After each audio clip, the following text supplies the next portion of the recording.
Good morning, everyone. Welcome to the new students orientation to the Institute of Medical Science. Welcome to the program. We're excited to have you. And without further ado, we're going to have Dr. Mingyao Liu, our director at the IMS, to start us off today. Hi everyone, my name is Mingyao Liu. I'm the director of Institute of Medical Science, and on behalf of all of us, welcome you to University of Toronto, to the Faculty of Medicine and the Institute of Medical Science. So as you know, or you may or may not know, the University of Toronto is one of the highly ranked universities in the world. And to be accepted as a graduate student in the University of Toronto is a great honor, and every one of you is a big winner and to be a graduate student in University of Toronto. And also IMS, Institute of Medical Science, is a special graduate training program in the Faculty of Medicine. So we were established in 1968, and 2 years ago we celebrated our 50th anniversary with a big celebration. And also IMS was considered as one of the best graduate training programs of its kind in the world. So last year we spent the whole year to develop our strategic planning. 3 priorities has been identified. The first one is to attract and engage the best of graduate students and faculty members to the Institute. The second is to develop and connect the community. And the third one, and also the most important one, is to enhance our graduate student experience. So the new strategic plan will start from this year, from 2021, and you are the first class experiencing the new strategic planning and together with us to develop this plan. And the year of 2020 is very special, very difficult. We all are in a pandemic, and which generates a lot of challenges to the graduate training. First of all, suddenly all the in-person classes, in-person activities are canceled. So we have to quickly develop e-learning and virtual learning experience. And also the second challenge is reduced lab access. So as a graduate student, your training heavily relies on access to the research facilities. So with this reduced access, you have to try to develop a better planning and make your work more efficient. You have to try to find all opportunities to learn from your supervisor, to learn from other lab members, and from other graduate students. And the third major challenge is the lack of in-person contact.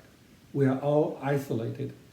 This is a huge problem for graduate training. To deal with that, IMS developed SAFE committee, which stands for Student, Alumni, Faculty Engagement Committee.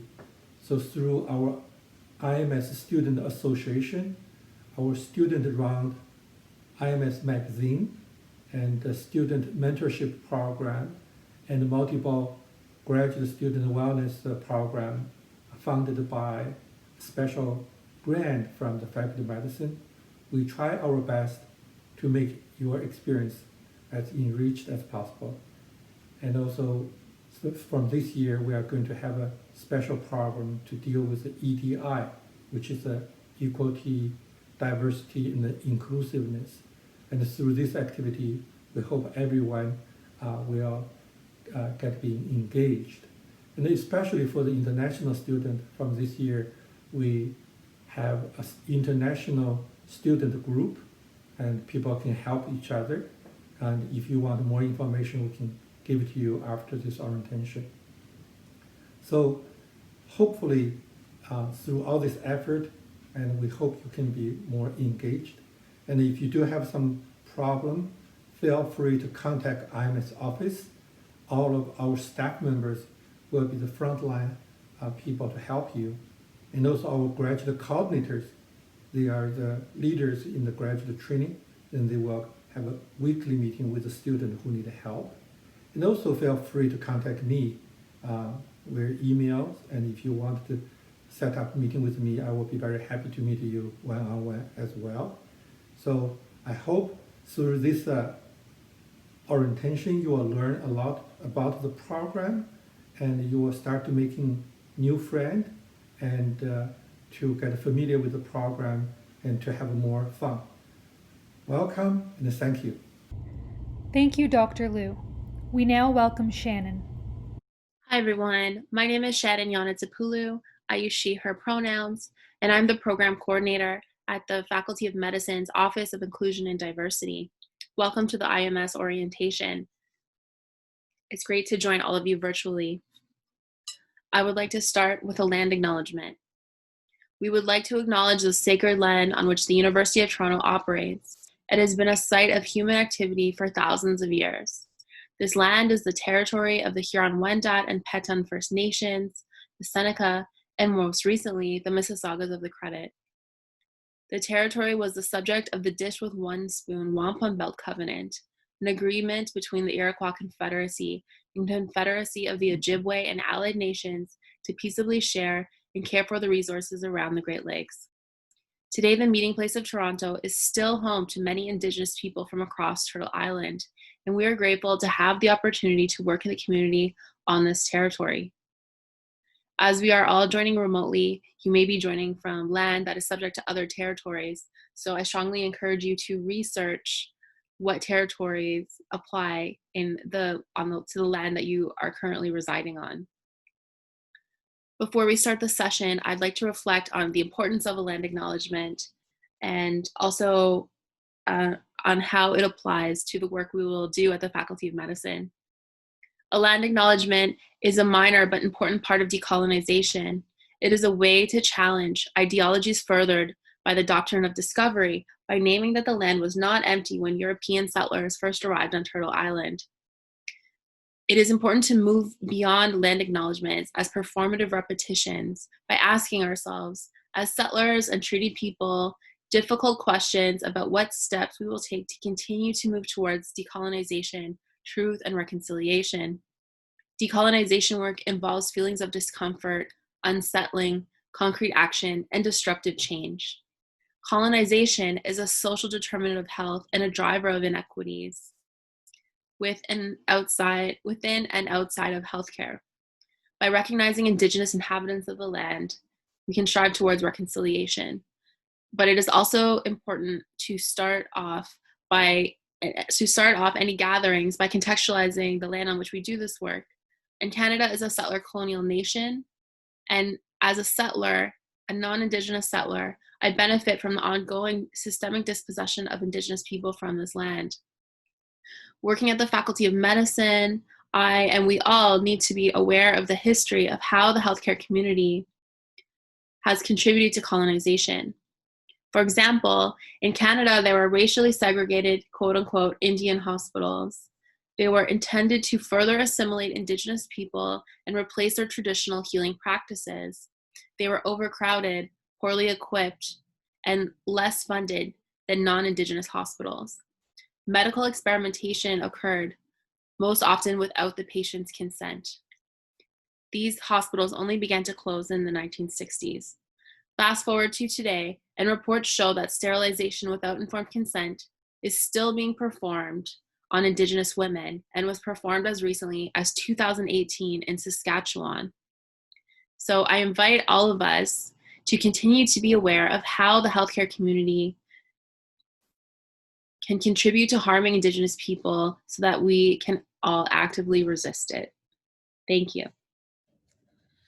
Good morning, everyone, and thank you, Shannon, from the Office of Diversity and Inclusion for joining us and helping us to acknowledge that the land that we're on. I'd like to take a quick moment to introduce you to some of our core IMS staff members. You will actually get the chance to meet them live on Zoom later in this orientation for a question and answer and introductory period. There, you will get the chance to know who you can contact throughout your degree with regards to any type of question that you have. So we hope that you stay with us till the end, and we will hope to see you soon. Hello, this is Shannon Yanazipulu again from the Faculty of Medicine's Office of Inclusion and Diversity, and I'm going to talk to you about the equity policies and resources available to you as IMS students. First of all, I encourage everyone to follow our office on Twitter and Instagram. Our handle is @UofTmed_OID, and we share a wide variety of resources on social media. The Office of Inclusion and Diversity serves the entire Faculty of Medicine, and including faculty members, staff, and students. And you can contact us to collaborate on an equity initiative or idea that you might have, to receive guidance and support on human rights issues. So if you're experiencing or if you've witnessed discrimination or harassment, there's a wide variety of policies and laws that prohibit that type of behavior, and so we can support you in navigating those policies. Or you may want to request an equity workshop for a smaller group. We also hold diversity dialogue events every year, and some of the ones we've recently held are actually on our website right now. They were recorded, and so you can access them at any time to watch the videos. To find our office's website, you can go to the Central Faculty of Medicine website, click on the About drop-down, and then click on Inclusion and Diversity. We have a wide variety of resources on our website as well. I want to take a moment to define, what do we mean by equity, diversity, inclusion? So a diverse group, community, or organization is one in which a variety of social and cultural characteristics exist. And an institution is diverse if there is a large representation of marginalized groups. Inclusion refers to actively, intentionally, continuously bringing marginalized groups into processes, activities, and decision-making in a way that shares power. It goes a step beyond diversity to embrace, leverage, and celebrate the strengths of our diversity and ensure everyone feels welcomed and valued for who they are at our institution. In these first two images, you see the difference between equality and equity depicted. So equality aims to achieve fairness by providing the same resources for everyone, whereas equity goes a step further and takes into account historic and current barriers exist due to various forms of oppression, such as sexism, homophobia, or racism, amongst others. And then equity aims to reduce and eliminate these barriers by meeting the needs of marginalized groups. And in this final illustration, you can see justice depicted, where everyone works collaboratively to completely dismantle these various forms of oppression. And so these last two images, equity and anti-oppression or justice, refer to the type of work our office is engaged in. And whenever discussing equity or applying an equity lens to research, for example, it's important to remember that it exists within larger ideologies and systems in our society, such as capitalism, neoliberalism, colonialism, our immigration and education systems, for example. I want to enforce the idea that science is not neutral. Science has played a prominent role in maintaining the unequal power structures that exist in our society and in exploiting marginalized groups. In one example, HeLa cells that are so widely used in laboratories across North America were taken from Henrietta Lacks, a Black woman, without her consent and without compensation. And there are many other examples. And so science cannot be neutral because the people and institutions who study, fund, and amplify science bring their own biases, histories, and assumptions to all studies. And so I invite everyone to ask, what parts of society is our research serving, and who is the we to begin with? Equity is enshrined in Faculty of Medicine's central commitments. In the 2018 to 2023 Academic Strategic Plan, equity is named as one of the 3 strategic domains of focus. The goals include to create a community of leaders across the Faculty of Medicine that's held accountable to advance equity, and to empower students and graduates as leaders who will affect positive change and drive health equity. And so this invites all of you to be leaders in equity inclusion in your own spaces. The Faculty of Medicine also has a diversity statement that says everyone will be invited to have a voice and empowered to affect change. And so I really encourage you to act as an ally in your own spaces. So for example, in labs or in writing research papers, using inclusive language. For example, instead of saying mankind, you can say humankind. Instead of saying ladies and gentlemen, you can say everyone, to recognize that gender is not a binary. Also, within your spaces, if someone says a microaggression, which is a subtly oppressive comment or action that expresses a stereotype or phobia of a marginalized group, you can intervene and speak up.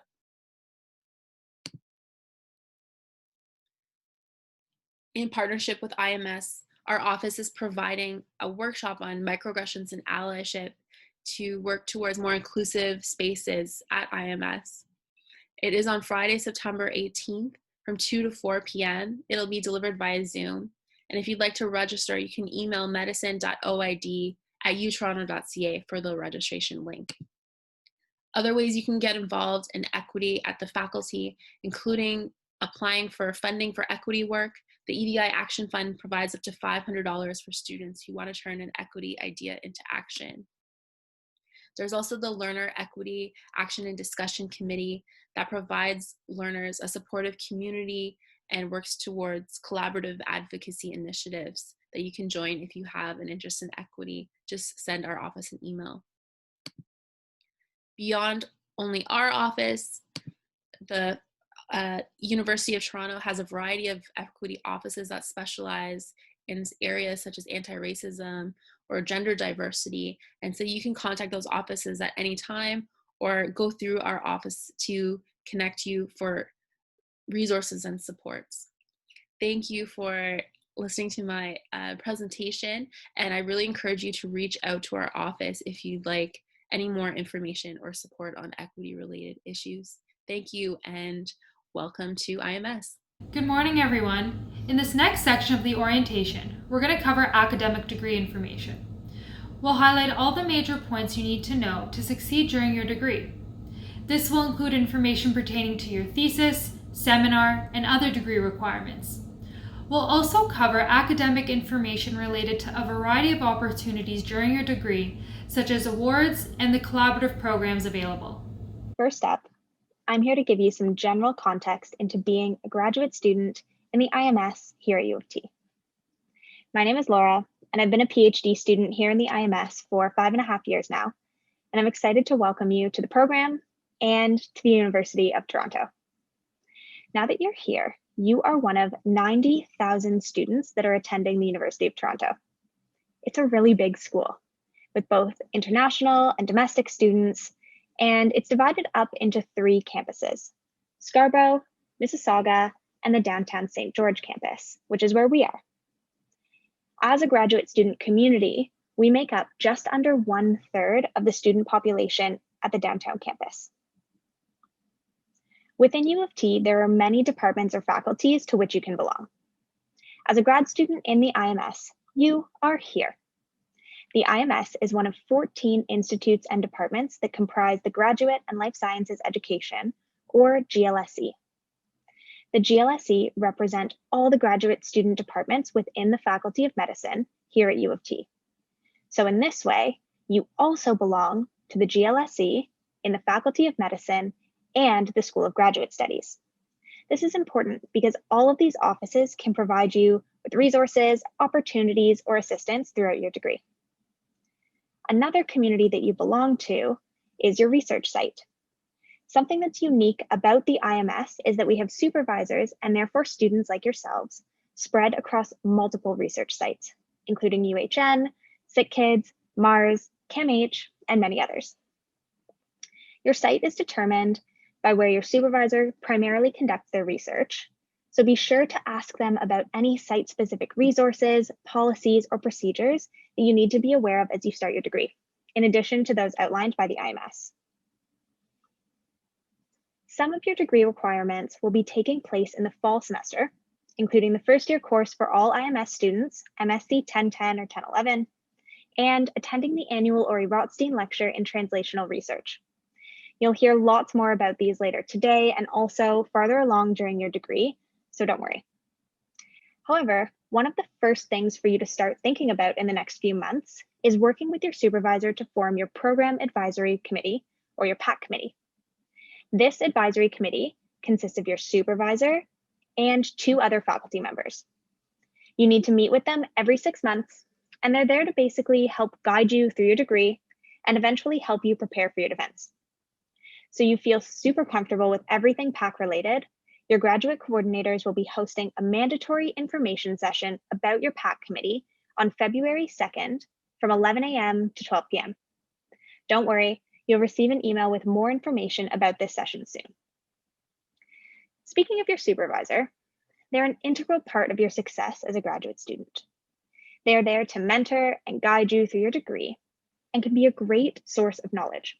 They can also support you in engaging with some of the other degree options or opportunities that you'll hear about later in the orientation. One last thing I want to mention is that the student-supervisor relationship is always evolving. And over the course of your degree, you may encounter obstacles or conflicts. Know that there are resources available to help you navigate these situations if they do arise, including the chair on your PAC committee and some other resources that will be outlined in the wellness package you'll be receiving. If you need additional support or guidance on this or anything else, you can always contact the IMS department or your graduate coordinators. Well, that's it from me.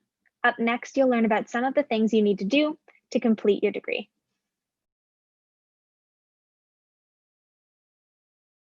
The online ethics course is a mandatory course that all IMS students need to complete in order to graduate. The purpose of this course is to provide an introduction to the ethical conduct for research involving humans. This is a guideline set out by the 3 national granting councils, CIHR, NSERC, and SSHRC. While not everybody may be taking part in clinical research, this course provides everybody with the basic teachings of ethical research and ways in which we as researchers can conduct the most ethical research while protecting the individual and human rights, and of course those including our own. Hi again. So now I will be introducing you to what MSc 1010/1011 is. So MSc 1010 is a mandatory course for all IMS students, and you will see 1010 or 1011 appear on your ACORN like this. You will see 1010 if you are a master's student, and if you are a PhD student, you will see 1011. This course was designed to help you be introduced to some of the most fundamental biomedical research skills and some essential and transferable skills that will allow you to enhance your research experience here at the IMS. This course runs over the course of 2 years and is comprised of these 5 components. And this means that you must do all these 5 components in order to get the credit for the 1010/1011 course. So some of the components include 1, finishing the ethics certificate, 2, attending all lecture series that's happening on Zoom this year, 3, attend the Ori Rothstein lecture. More details will be emailed to you guys. 4th, presenting your work at student seminar in year 2, which is quite exciting. And 5, even more exciting, you have to present your work at IMS Scientific Day in either your 1st or 2nd year, and that's completely up to you guys. So if you have further questions, Dr. Marianne Krasinski, your course director, will be shortly on Zoom to answer any questions or concerns that you may have. At the end of your degree, once you're ready to defend and graduate, what you should have written up is a thesis. This is a document of all the accumulations and what you have accomplished with your research during your degree. This document gets evaluated by your supervisors and all your committee members. While there are differences between the requirements of a master's thesis and a PhD thesis in terms of the length and specific forms and waivers that are required, the IMS department website provides students with a checklist that details all the documents that need to be submitted with your thesis and the specific sections that need to be included in your actual report. This actual report is similar to a very, very long publication and may actually contain multiple chapters and depending on how many aspects there were to your project. In order to help you write your thesis, the IMS hosts a variety of different workshops throughout the year that can help. And this can all be found on the IMS website by searching for phrases such as IMS Thesis Writing Workshops. Best of luck with writing your thesis. Hi everyone, it's Michelle here again. Now we're into a very important part of the orientation, but it's not all that fun and exciting. I'm here to talk to you about COVID-19 notifications. This will give you a brief introduction to what will be online, what is still uncertain, and where you can find additional updates relating to COVID-19 at the University of Toronto, as well as for the IMS department. Here are some things that will for sure be online. The IMS graduate coordinators, Dr. Vasu Venkataswaran and Dr. Lucy Osborne, hold weekly office hours virtually. The office hour link through Zoom, as well as information on how to find that link, are found in your weekly IMS Digest email. I'll talk a little bit more about this email later. Most winter semester courses and lectures will also be held online. So if you're taking any courses this term, these will likely be found through a virtual format. Many seminars and conferences have also moved to the online format. So keep up to date on your research-related conferences, as well as different seminars that will be sent out through your email, through the IMS Weekly Digest, as well as other emails that you can subscribe to based on your research focus of interest. Next, some things that are uncertain at this point. The start dates for winter term courses and lectures are still unknown, or actually not that they're unknown, they're just not posted in one cohesive location. Be sure to check the course website for this important information. The University of Toronto has scattered start dates, especially for graduate courses, so it's important for you to keep on track using the course website or contacting your course instructor or course administrator. Another thing that is uncertain is the amount of lab occupancy at different research sites. So please keep close contact with your supervisor and research institution for your lab-specific policies. Because of the new lockdown rules, each research institution will have different policies based on how many people are allowed to be on site, if at all, in your location. So speak to your supervisor, lab manager, and others in your lab in order to coordinate your research work. Where can you find updates? Well, I mentioned already the IMS Weekly Digest. This is an email from the department that contains valuable information, and it is sent out on Monday mornings. So be sure to look through that email because it contains very important information, as well as events and different trainings available for graduate students. To see IMS additional updates, you can go to our website and look at the news link. This will give you the most up-to-date information that's going on in the department. The U of T Faculty of Medicine also has a website for its updates. The link is here below. Now there are many additional resources that you can tap into, especially for the COVID-19 situation. So be sure to keep an eye out again for specific guidelines at your research site and lab.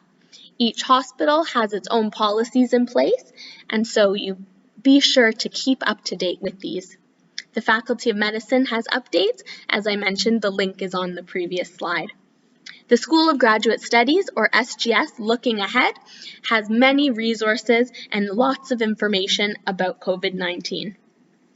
U of T also has many updates on their U Together 2020 Frequently Asked Questions webpage.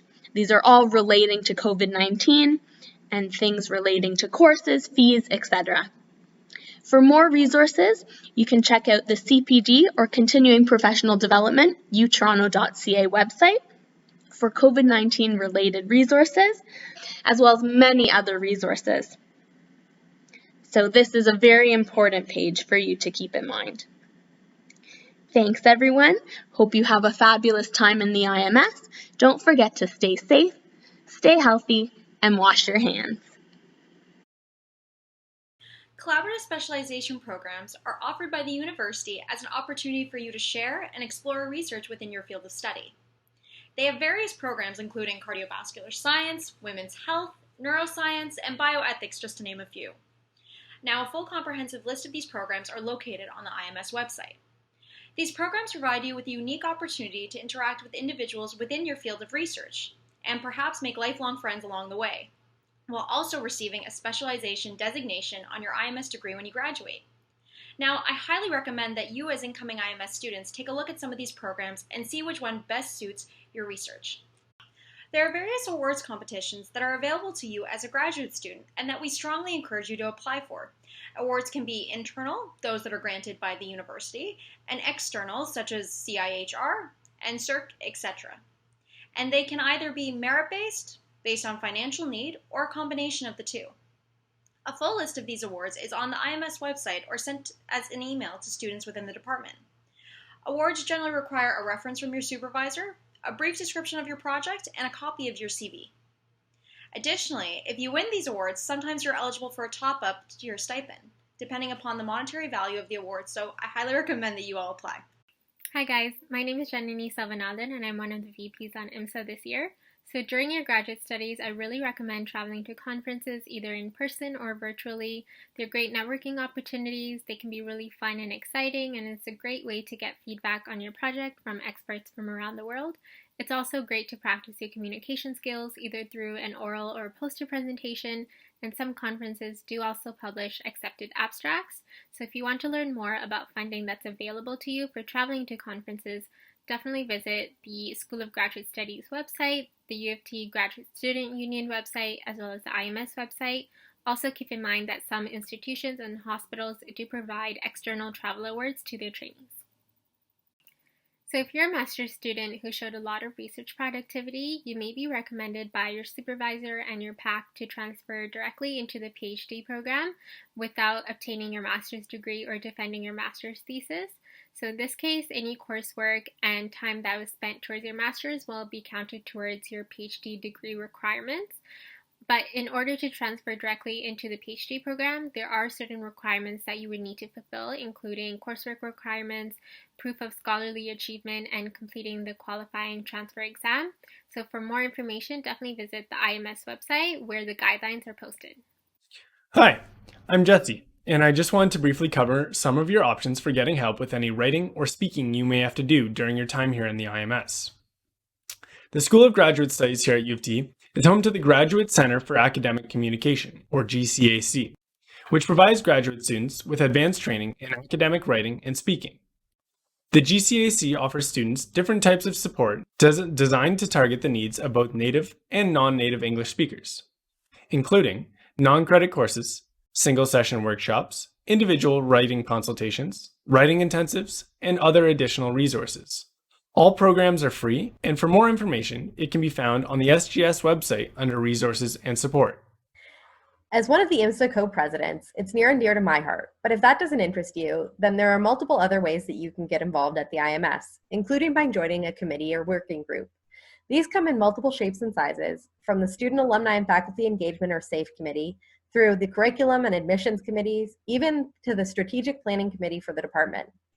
If you're more interested in events planning, then maybe join the Ori Rodstein Lecture Planning Committee. Or if you want to find the next great group of graduate students like yourselves, join Student Recruitment. We always need poster and podium judges for the Summer Undergraduate Research Program.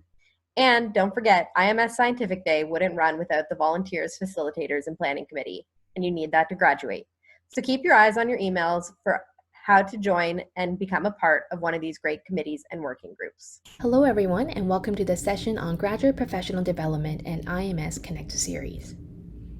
My name is Yujin Choi, and I'm a PhD candidate in the Department of Immunology.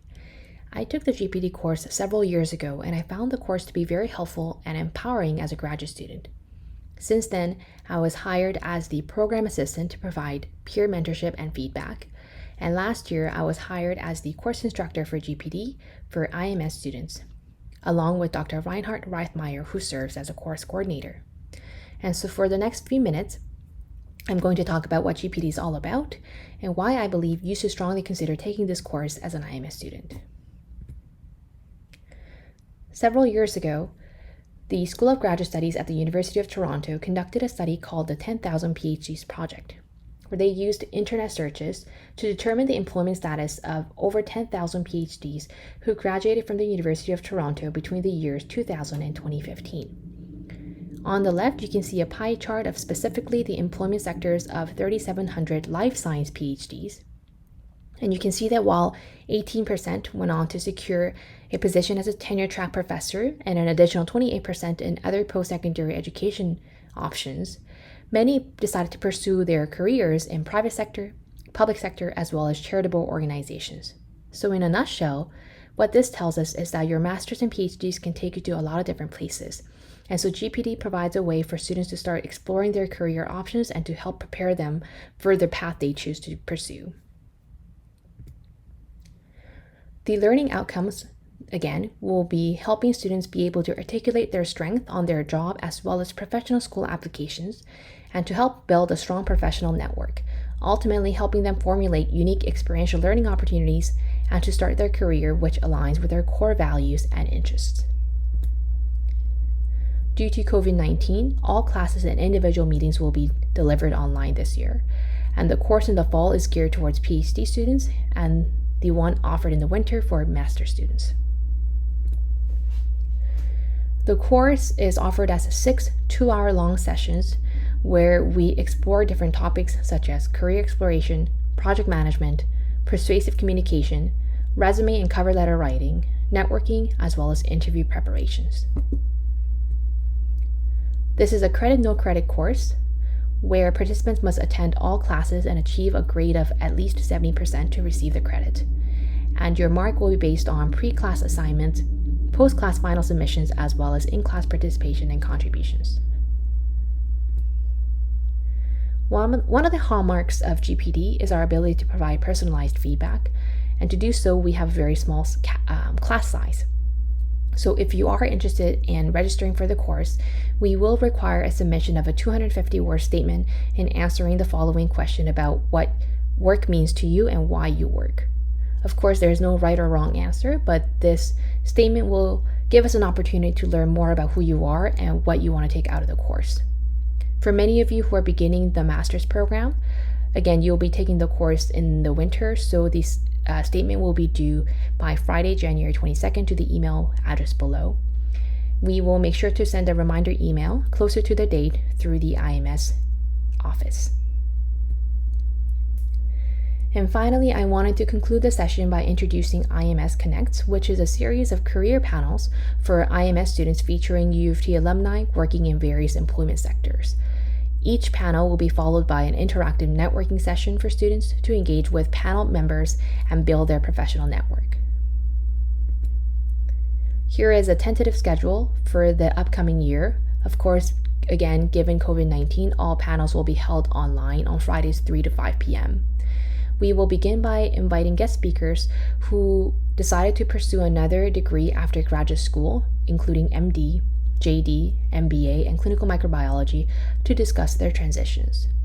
In December, we will have guest speakers working in academia for those of you who are interested in pursuing a career as a professor, teaching student professor, as well as clinician scientist. In February, we will have speakers from the private sector spanning medical affairs, consulting, regulatory affairs, as well as industry R&D. And we will end the academic year by talking to individuals in the public sector, focusing on program management, policy affairs, and knowledge translation. If you have any questions regarding the GPD course or the Ims Connect series, please don't hesitate to reach out to me at this email address below. And again, for GPD course enrollment information as well as each of the upcoming Ims Connect series events, we will make sure to send out a reminder email to everyone. And with that, thank you for your time and enjoy the rest of your orientation. Hi everyone, my name is Melissa and I'm a second-year master's student here at IMS as well as a member of IMSA's Wellness and Wellbeing Committee. Student wellness and mental health is a priority at IMS as well as the university as a whole. And although student wellness is a complex thing and encompasses many different aspects of overall health, luckily there's a variety of resources and supports available at U of T and IMS to help you stay well during your time here as a graduate student. A great place to start looking for these resources is the Graduate Wellness Services page on the School of Graduate Studies website. Here you'll find information about graduate wellness counseling offered by SGSS, information on how to book an appointment with these counselors, as well as some information about various graduate wellness workshops and events offered to students through SGSS. Additionally, on the IMS website under Student Health and Wellness, you can find information about in-person resources, such as those offered by U of T's Health and Wellness Centers, on-location counseling services, which I'll get to in just a moment, as well as further graduate wellness workshops. Additionally, there's a section of this page that's dedicated to online resources available to students at IMS. Next, I wanted to chat with you briefly about the GLSC Student Health and Wellness Program, specifically the on-location counselors that are dedicated to graduate students within the Faculty of Medicine. On this page, you'll find information about our 2 dedicated counselors, the services each of them provide, as well as their hours of service and how to contact them to book an appointment. Now, IMSA and IMSA's Wellness and Wellbeing Committee hosts a range of events throughout the year centered to mental health and wellness and catered to IMS students to help you build a sense of community and connection with your peers, as well as maintaining your own health and wellness. Some of these events include yoga classes, virtual cooking classes, which are my personal favorite, as well as paint nights and more. So be sure to check out the wellness section of your weekly IMSA email for a list of current event offerings, as well as weekly wellness tips. Finally, although COVID has changed numerous things, there are still a variety of resources that are available to you as a graduate student and are accessible even during COVID-19. One of those things is the Student Life Health and Wellness site, where there's information on mental health care services offered through Student Life, as well as counseling services. Additionally, there's the new U of T Student Mental Health resource page, where it's a great resource that has sections dedicated to resource and support finders, how to build your own wellness toolkits, various events and offerings, and much more to help you stay mentally fit and well during these times. Next, for events and resources catered to graduate students, GradMinds is a great resource, specifically their COVID-19 resource page. Here, you'll find a guide created by GradMinds on how to cope with stress during COVID-19 as a graduate student. And finally, another great support is the Student Support Program. This is a 24/7 phone support service that is available to students across the university and is available in over 146 languages and is offered and accessible to all students, including international students.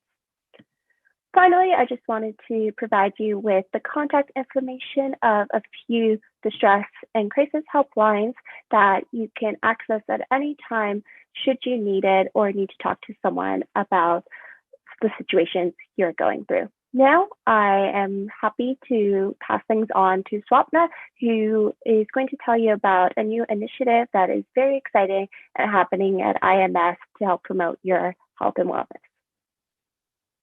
Thanks, Melissa, and hi everyone. My name is Swapna, and I want to welcome you to the University of Toronto and the Institute of Medical Science. Great choice. And I want to also say that this graduate journey through academics and life in general can be challenging sometimes, we've got to be honest, but we have a new project that is in its pilot year. We're launching it with you. That's going to be very helpful, we hope.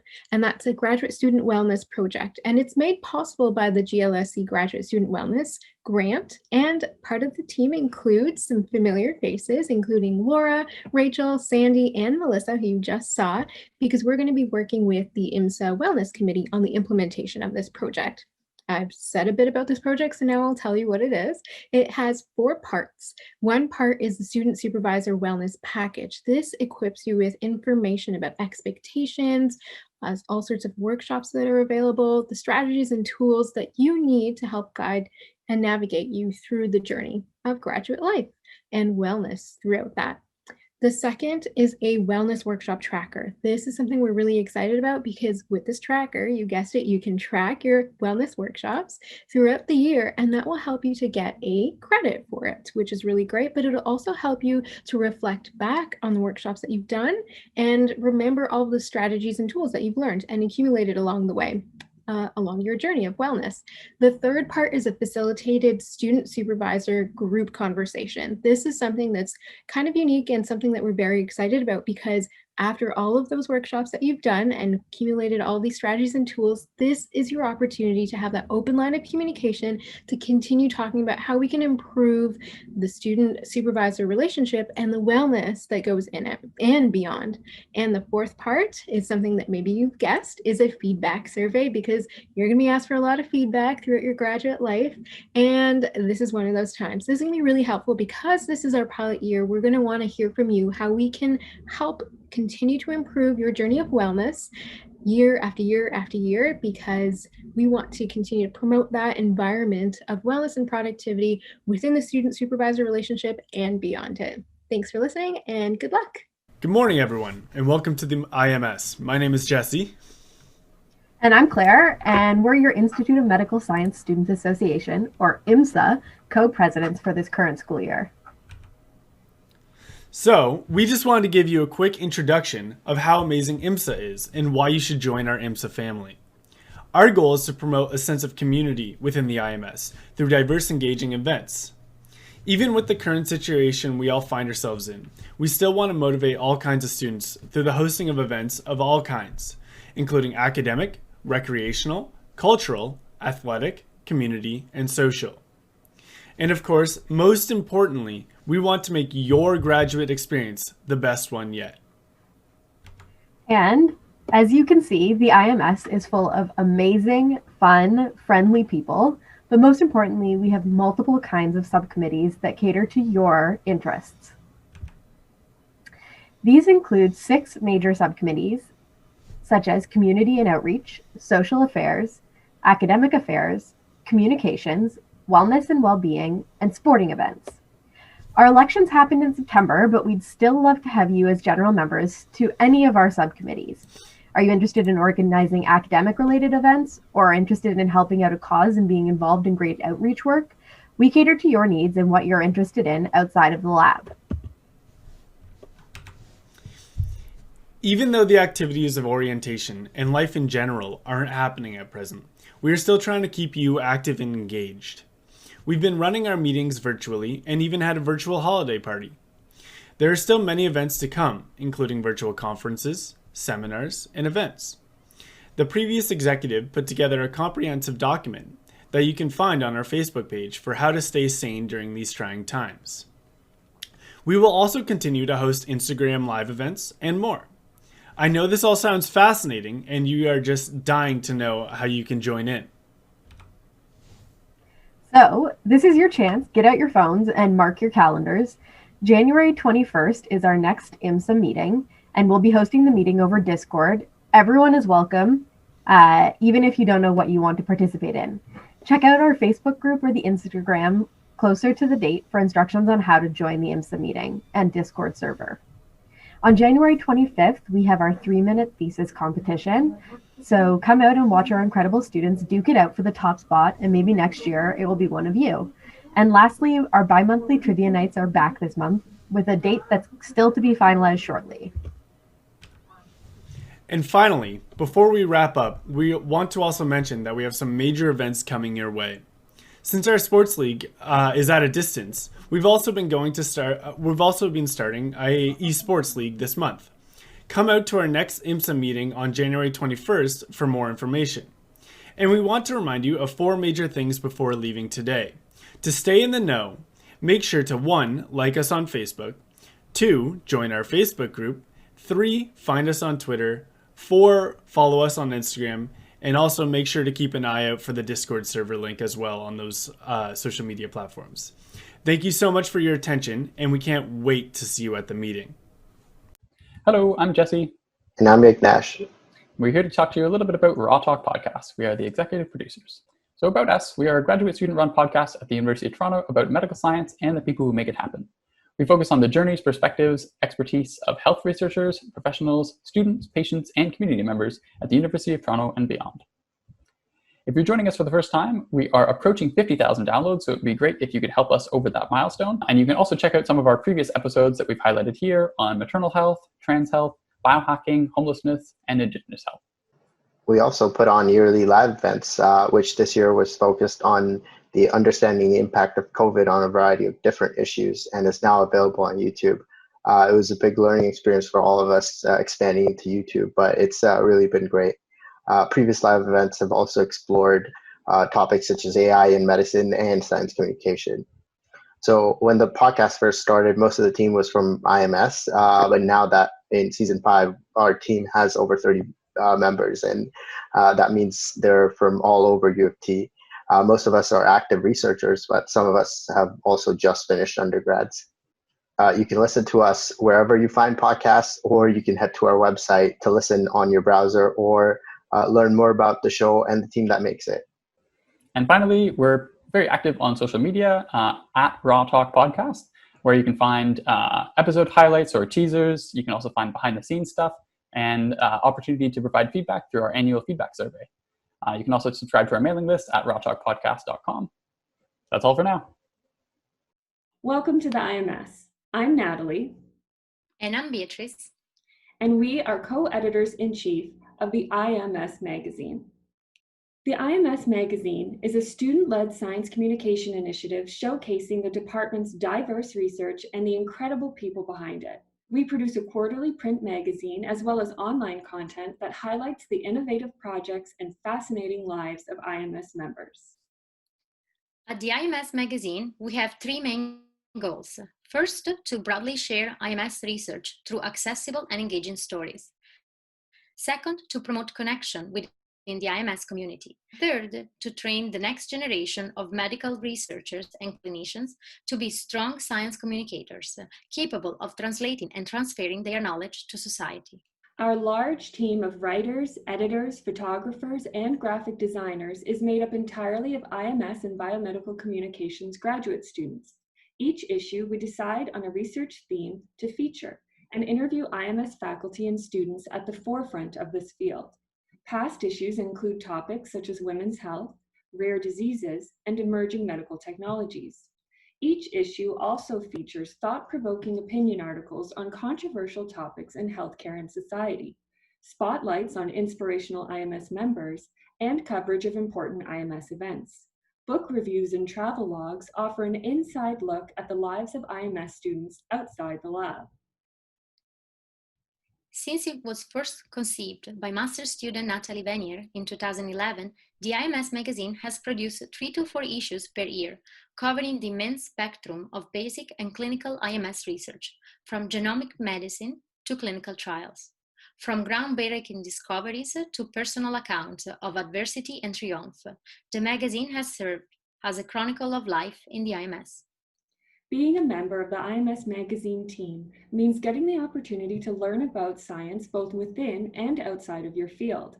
It encourages you to expand your thinking and bridge the gap between basic and clinical, theoretical and applied, science and society. At IMS Magazine, you will learn the importance of storytelling, how to communicate complex ideas and convey key messages to your target audience, whether they are academics, policymakers, or the public. If you're interested in learning more and joining the team, you can email theimsmagazine@gmail.com or visit our website at theimsmagazine.com. You can also follow us on Twitter, Instagram, and Facebook. Welcome to the IMS. Hi everyone, and welcome to the IMS. My name is Michelle, and I'm here to tell you about the IMS Peer-to-Peer Mentorship Program. Who are we? Well, we are you, The IMS peer-to-peer mentorship program is designed by IMS students for IMS students. We know how difficult the transition to grad school can be from first-hand experience, and we're here to make it a little less hectic. Modules, pack meetings, courses, presentations, and a thesis at the end, it can all be overwhelming. Our program is designed to partner each incoming grad student with an upper year grad student to help them navigate the complex landscapes of IMS and form lasting friendships. If you want to get involved or find extracurricular activities that interest you, we're here to help. Our program puts mentorship at the center of important aspects of graduate school. One-on-one meetings, having a mentor or mentees available for questions, sharing lived experiences, building a graduate community, and opportunities to network are all crucial in expanding your graduate experience. Winter is here, so be prepared with our program. Our program builds on 3 concepts. One-on-one meetings. These are meetings with your mentor, and they occur monthly. Group mentorship presentations and events. Some of the events are listed below.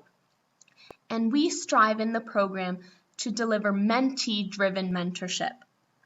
This means that you drive the mentorship experience. Ask the questions you want answers to, and your individual mentor as well as our team of mentors will be able to help you out. Don't let this winter overwhelm you.